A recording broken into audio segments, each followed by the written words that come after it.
My good friend Terry R in Victoria, BC in Canada, produces some fantastic videos about trains and models and all kinds of things. But he's also a very dangerous man because he plants ideas in my brain as well. He recently did a video on Kobe tanks and plans to make a First World War theme for his similar to mine. So I've been rummaging around, and after I built Goliath, the locomotive, I've got tons of scrap brass left over and plan to make something like this. This is a Whippet tank, which I'm going to make from odds and sods and bits and pieces lying around. It's not going to be authentic in that respect, but I'm cracking on. And the first thing to do is to file the base square, and it's not quite there yet. We're okay there, but on this bit here, then it just needs to be taken down, and then I'll incorporate all these. It's going to be a hodgepodge. It's going to be ugly, and it's going to be fun. End of day one of the build, and some progress. I've managed to make the chassis. Then I'm going to put these angle bits on here, and then work out the frames for the tracks to go around there, which are in build over there. What surprised me was how much brass I didn't have, because I thought there'd be plenty of scrap there, but really it's just little thin strips. And I salvaged these from the scrap bin at Roundhouse Engineering in Doncaster, who have kindly let me have a rummage. Okay for small things, but for this I had to use the rest of the sheet that was available, and I'm pretty much out of stock now, but I will endeavour to continue. The superstructure and turret stuff's all in here. I can make some of it's partly made, and some of it I will reuse. There's brackets I made that will find a use for. So it's going to be a composite mismatch of bits. So it's going to be a Franken tank. But see how it comes on. More to follow. Well, an interesting afternoon soldering this. It's as rough as a bear's nether regions, but actually it was great fun doing it. I'm trying to get it to look something vaguely like this, and it kind of does after a fashion. And I've got the where's it gone? I've got the engine compartment shed, which will go on there. So yeah, it's coming together. Materials. I initially thought I would have more than enough odds and ends of scrap to make this tank, but clearly not. What I do have is lots of bits of copper left over from when I make things like this. And so that's copper pipe, which I've then cut, recycled, and then make various rose petals, etc. from it. But what I managed to do here is to butt joint two pieces together, because these parts here, I thought I'd enough brass to make. I was going to make them out of there, Starlet, not going to work. I'm going to use these, not going to work, so I'm then going to make them out of copper fittings. So I had to then butt joint a piece of copper to get the right length. We'll see if this works. A quick update on progress.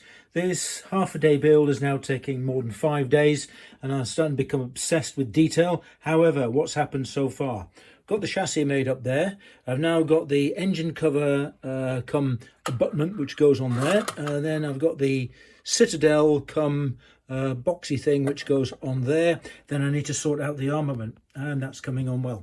Over on this side, you make 4 of these, and then you turn it into one of these, and you put that on there, and then it turns into one of these, which will then have the tracks around it and be soldered to the chassis. That's made from recycled copper pipe, and so far so good.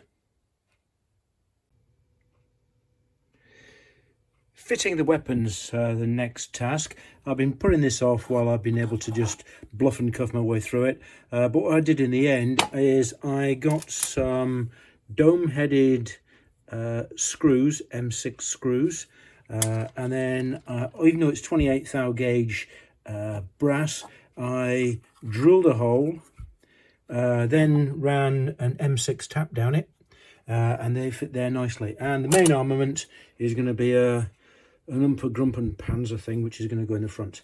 So they'll have the 3 machine guns and the main armament in the front, which will then be secured to the top of the chassis.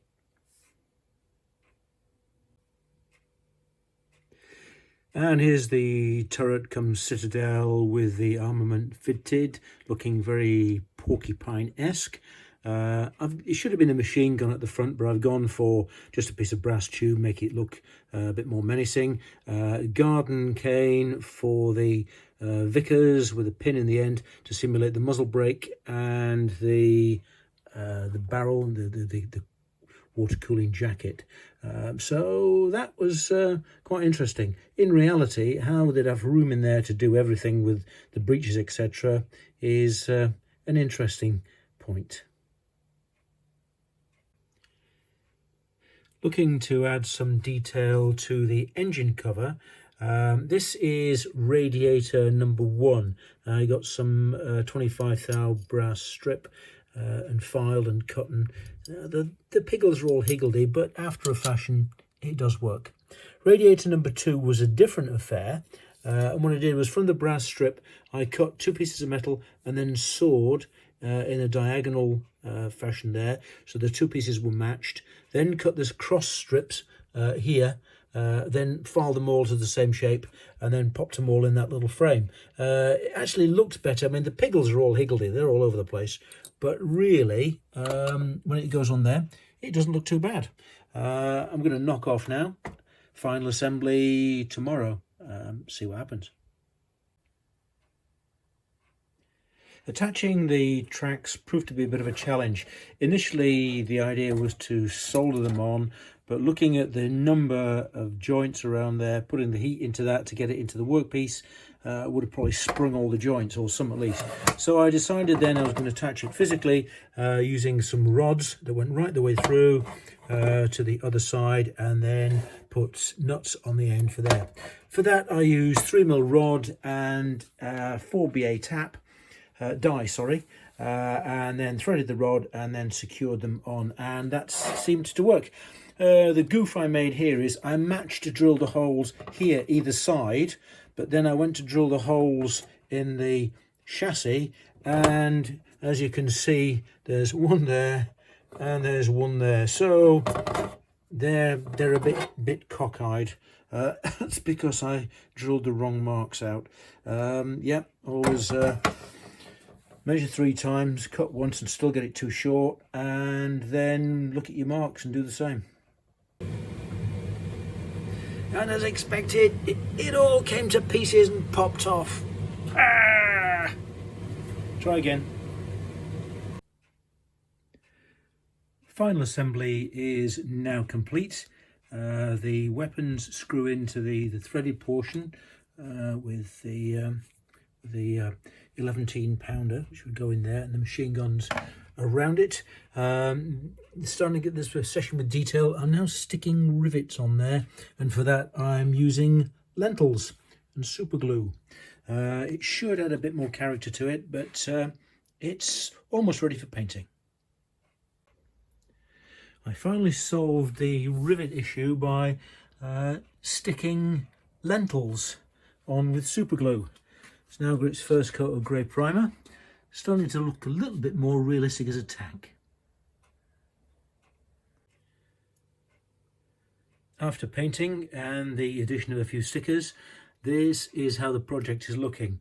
I deliberately made the rough job of painting these as they would have been hand painted on the originals, and I added some stickers for identification, exhaust pipes, vents, etc.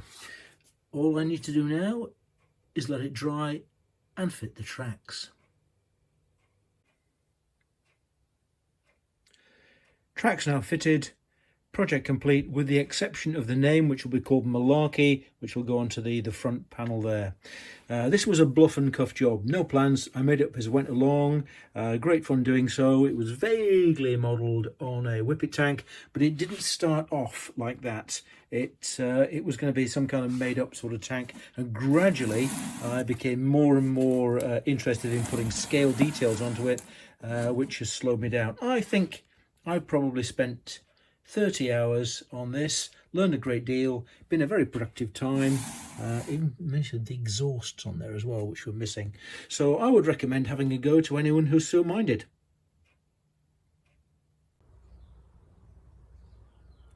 I say, Sergeant Smith, what on earth is this mechanical creation? Well, sir, looks to me like a Whippet Mark V BB tank. How do you know that, Sergeant Smith? Well, it looks like it's the BB version, which is broad-beamed. It's far too wide. I also note that it's got an 11-pounder, which is capable of firing tungsten darts, and probably has a diesel engine. I say, Sergeant Smith, you seem to know far more than your rank. How is this possible? I just read around, sir.